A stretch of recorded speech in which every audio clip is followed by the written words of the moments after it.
Social మీడియాలో ఒక విషయం చాలా వైరల్ అవుతుంది. ఒక వ్యక్తి తనకు తానుగా ఆత్మహత్య చేసుకున్నాడు. కారణం వాళ్ళ భార్య. ఆవిడకి 6 బాయ్ ఫ్రెండ్స్ ఉన్నారంట. ఆవిడ వీడియోలు చూసి మరీ చచ్చిపోయింది ఆయన. సో ఈ విధంగా ఆడవాళ్ళు తయారవడానికి ఈయన ఎందుకు చనిపోయాడంటారు? అసలు 2 లక్షల శాలరీ అంట. వాడు కొత్త బలి చచ్చిపోయాడు. ఎందుకు చచ్చిపోయాడు? బలిసే చచ్చిపోయాడు. ఎందుకు చచ్చిపోవాలి? ఇప్పుడు దాన్ని ఒక పెద్ద మనుషులు వచ్చి అమీర్పేట వచ్చి ఎక్కించిండ్రు అనుకో, అది మంచిగా లేదనుకో, మళ్ళీ ఇళ్ళకే వెళ్ళగొట్టాలా, లేకపోతే పోలీస్ స్టేషన్లో సమాజం ఉంది కదా. సమాజం ఉండగా దానికి ఊటుపరసా, లేకపోతే అందరిని పిలవాలా, పెద్దోళ్ళని పిలవాలా. అమ్మ ఇలా చేస్తుంది, నేను ఇంత జీతం, నేను ఆమెకి ఏం తక్కువ చేస్తున్నా, నేను ఎందుకు ఇలా పిల్లలైనాక చేస్తున్నారని వాడు కరెక్ట్గా నిలబడి బతికుండి దాన్ని చెండాడిస్తే బాగుంటది. కానీ ఈయన ఏదో ఇంత పొడుగు లెటర్ రాసి పోయి చచ్చిపోగానే మార్చిపోయిందా? ఇప్పుడు నీ పిల్లలు అది మంచిగా ఇంకా ఇప్పుడు 6 కదా, 12 మందితోటి తిరుగుద్దిగా. ఇంకా దానికి అడ్డే ఉన్నది, అడ్డుగోడ అన్నది తీసేసుకుంది అక్కడ, ఇక తిరుగుతుంది కదా. వాడు తెలివి తక్కువ చనిపోయింది. ఎవ్వరు చనిపోవద్దు, కొట్లాడాలి. నువ్వు తప్పు చేసినా నువ్వైనా, ఆడమ్మ తప్పు చేసిన ఆడమ్మ కొట్లాడి బతకాలి. ఒకవేళ మొగడు తప్పు చేసిన ఆడమ్మ చనిపోవద్దు.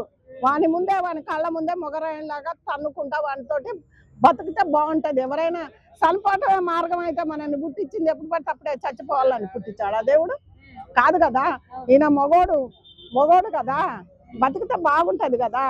అందు గురించి అంటాను. అలా చచ్చిపోవటం అది కరెక్ట్ కాదని ప్రజలు అంటారు, అందరూ అనుకుంటారు. అదే ఇప్పుడున్న టైంలో ఆవిడకి అంతమంది ఉన్నప్పుడు ఆవిడని ఏమన్నా అంటమో, లేకపోతే ఆవిడనే చంపొచ్చు కదా బ్రో, నువ్వెందుకు చనిపోయావు అని చెప్పి కూడా కొంతమంది కామెంట్ చేస్తున్నారు. పెడతారు కదా, మగోళ్ళు కదా. చనిపోయిందంటే పాపం ఆయన ఒక సాఫ్ట్వేర్ మంచి డీసెంట్ మనిషి కదా, కామెంట్లు పెడతారు. లెక్క అయితే ఆమెనే చంపాలి. ఎందుకంటే ఒక్కళ్ళు కాదు, 2 కాదు, 6 అంటే లెక్క అయితే దాన్నే చంపైనా జైల్లో పోయి కూర్చోవాలి. ఇప్పుడు మొన్న ఆయన ఎవరు అమ్మాయి పేరేంది, అమ్మాయిని ఏం తప్పు చేయకముందే మంచిగా ఇంట్లో చంపి బొందబెట్టలేదా? వైష్ణవి చక్కగా ఆ పిల్లకు చిన్నతనం అమ్మాయిది ఏం తెలవని దాన్ని చంపేసిండ్రు. మరి ఇటువంటి దాన్ని చంపేస్తే సత్యనారాయణ సార్ అయినా, ఏ పోలీస్ అయినా, రేవంత్ రెడ్డి అయినా, ప్రతి ఒక్కళ్ళైనా సంతోషపడేటోళ్ళే. ఆయన చచ్చిపోవటం అది కరెక్ట్ కాదు. ఎవరు ఇష్టపడతలే. ఆడవాళ్ళమైనా మేము కూడా ఒక అమ్మలాగా ఇష్టపడతలే. దాన్నే కారం పెట్టో, కట్టెలు పెట్టో, దాన్ని ఒక గాడిద మీదనో దాన్ని కొట్టి ఏంది ఇంట్లో, లేకపోతే కృష్ణాలు పోసి తలగబెట్టు, ఆమె పోసుకుందానొచ్చు కదా. అది నేను అనేది. ఎందుకంటే 6 సరే 3 పిల్లలు, చాలా మంచి వ్యక్తి అట, ఏ అలవాట్లు లేరట.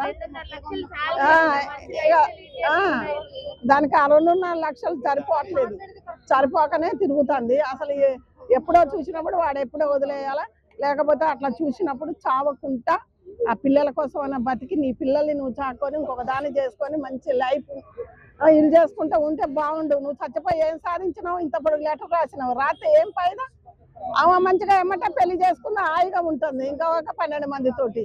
ఇంకా ఎందుకు అట్లా చచ్చిపోకూడదు? ఎవరైనా చనిపోకూడదు. తప్పు చేసిందని ఎవరైనా సరే దాన్ని చంపాలి. హాయిగా పోయి జైల్లో కూర్చోలే. గాడి పోయి కూర్చోలేదా? నేను వైష్ణవిని చంపినాని జైల్లో కూర్చొని వాడి పెళ్లి కొడుకు లెక్క మంచిగా చేస్తాను పోలీసు వాళ్ళు, తెలుసా? రేవంత్ ప్రభుత్వం ఎంత కరుకుంది. ఆ సత్యనారాయణ సార్ లేకుంటే ఇంకా ఈ హైదరాబాద్ ఈ దేశం ఎట్లా పాడవుతుందో లే. కానీ నిజం చెప్పాలంటే అసలు పోలీసు వాళ్ళన్నా ఏదన్నా ఆడపిల్లగాళ్ళకి ఎవరికి రక్షణ లేకుండా అయిపోయింది. అది 2 నెలల కిందనే పోయింది ఆ కరకంతా. అంటే ఇప్పుడు ఆయన చనిపోయాడు, ఈవిడేమో ఇప్పుడు బాయ్ ఫ్రెండ్స్ పిల్లల మీద ఎందుకు ఉంటది? పిల్లల మీద కూడా ఉండదు. ఆ పిల్లలు అదే ఆ పిల్లల కోసం అతడు బతకాలి కదా. ఎందుకు చచ్చిపోయిండు? లంజవాడికి ఎందుకు చచ్చిపోయిండు? పిల్లల కోసం బతికితే బాగుండు కదా. అందు గురించి ప్రతి ఒక్కళ్ళు అంటారు, అందరు చాలా బాధపడుతుండ్రు, దాన్ని అసహించుకుంటారు. కానీ మరి అది ఇలాంటి వీడియోలు చూసి ఎందుకు బతుకుతుందో, అది ఎప్పుడో చచ్చిపోవాలి. ఆ పిల్లలన్నా అనాథరో వాళ్ళ చుట్టాలో ఎవరో సాదుకుంటారు.